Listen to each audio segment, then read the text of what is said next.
Palavra de Vida, com o pastor Érico Rodolfo Bussinger.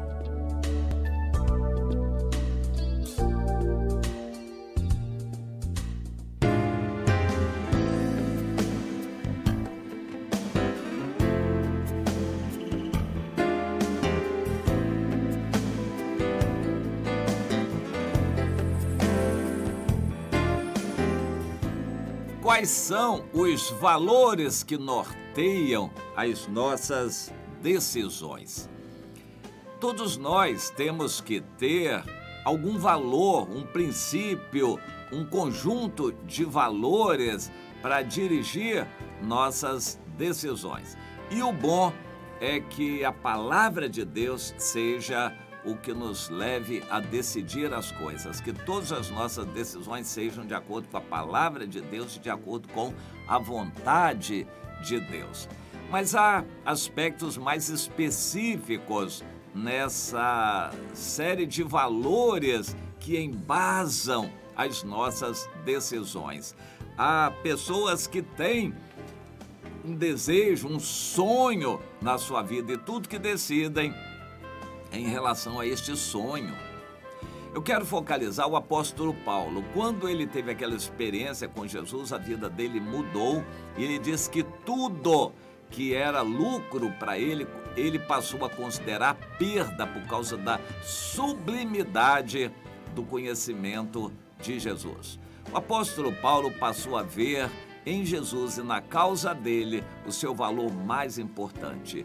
Por isso ele deixaria família, bens, casa, patrimônio, sua própria história, seu currículo, seus títulos, seu passado, o seu próprio eu. Ele usaria tudo isto como esterco para aquela planta que seria de maior valor, o reino de Deus ou a sublimidade do conhecimento de Jesus que ele queria passar para todas as pessoas. Isto nortearia as decisões dele. Quando ele já estava em atuação nas várias viagens missionárias, evangelizando principalmente na Ásia Menor e também na Macedônia e na Acaia, que é a Grécia, ele considerou, de certa forma, vencidas aquelas etapas, aquelas igrejas já estavam estabelecidas em Corinto, em Filipos, em Éfeso, em Antioquia, Lissa, Icônio, Derbe, os Gálatas, enfim, igrejas já estavam estabelecidas, igrejas estavam funcionando. E agora, o que ele tinha em mente? Ele fez planos, ele precisava ir a Jerusalém, levar aquela oferta que ele coletou entre as igrejas dos gentios para ajudar os crentes judeus na fome que estavam passando. Depois daquilo, ele iria para a Espanha, o projeto dele, Roma e depois Espanha. Aparentemente ele não conhecia ou não tinha estado em Roma ainda, mas já havia muitos cristãos em Roma que ele menciona no final do livro de Romanos. E depois de Roma, passando um tempo lá, ele queria ir para a Espanha evangelizar lá, o que nunca se ficou sabendo se realmente ele pôde ir ou não. Mas o fato é que quando ele encerrou aquela etapa ali na Ásia, ele esteve com os irmãos de Éfeso, a liderança da igreja, e se despediu deles, dizendo que nunca mais veria o rosto daqueles irmãos. Isso causou uma tristeza muito grande naqueles irmãos. Éfeso era como que uma capital do evangelho na Ásia Menor naquela época, porque a partir de Éfeso o evangelho tinha se espalhado por toda a Ásia Menor, hoje a Turquia. E o apóstolo Paulo, então, indo para Jerusalém, levando aquela oferta, estava muito pesaroso no seu coração, porque ele pressentia que muitas dificuldades ele iria encontrar. Aqui em Atos, no capítulo 20, então, depois de estar com aqueles irmãos ali, ele encontrou os líderes e fez uma exposição de todo o seu trabalho que ele tinha feito, os objetivos que ele tinha em mente. E eu quero ler uns poucos versículos aqui para colocar o projeto que ele tinha em mente e o que norteava aquele projeto. Ele diz que, a partir do versículo 19, eu estive no meio de vocês servindo ao Senhor com toda humildade, jamais deixando de anunciar para vocês coisa alguma proveitosa e também de ensinar publicamente e até de casa em casa.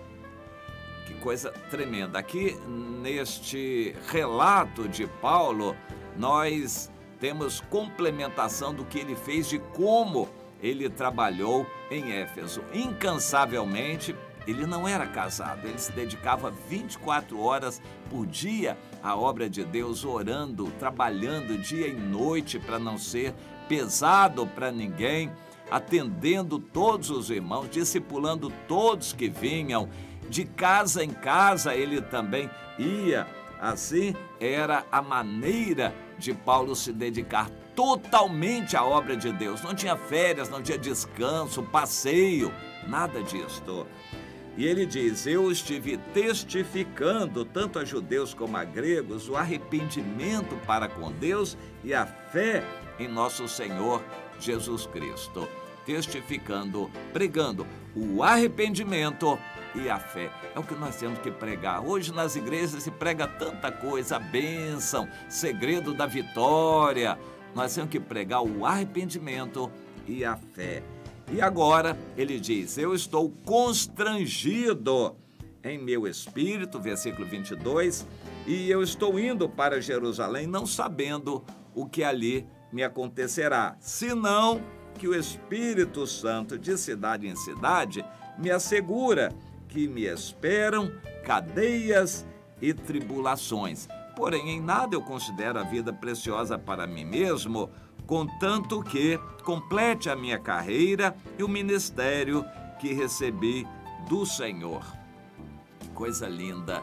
Constrangido em meu espírito, eu vou.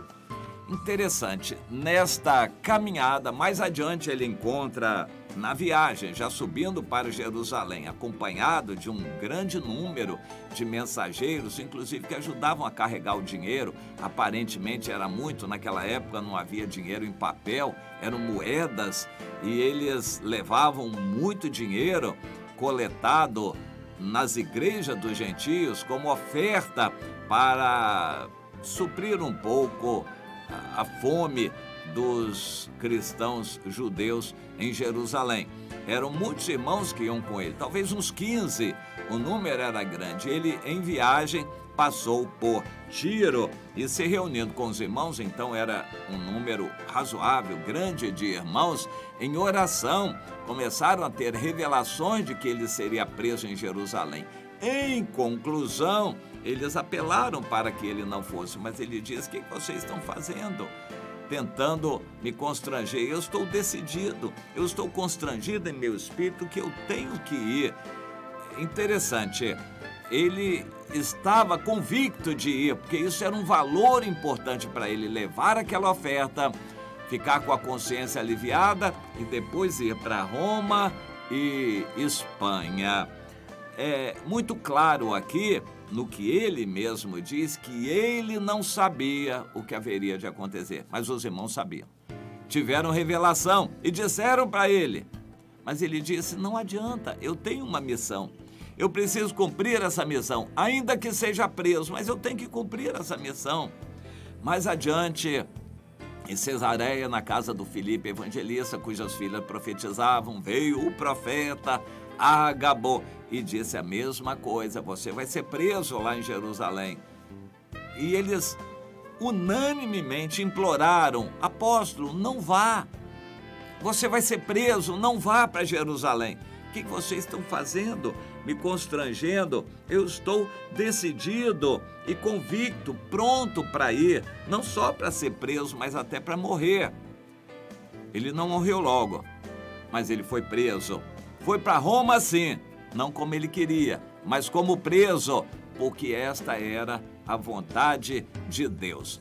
Concluindo esta reflexão, Paulo tinha uma convicção motivada por princípios e valores que para ele eram mais importantes. Ele tinha que cumprir a missão de levar a oferta, ele tinha que cumprir aquela missão de subir a Jerusalém, dar relatório do trabalho dele, da vida dele.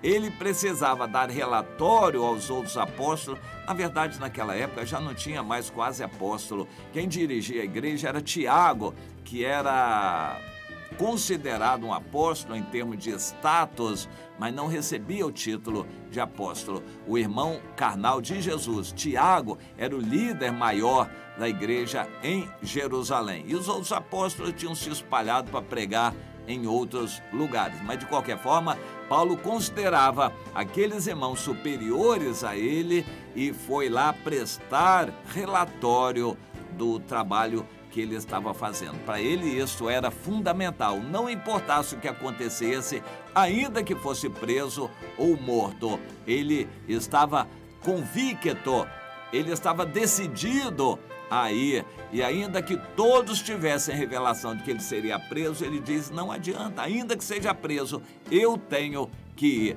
Por que ele tinha essa convicção?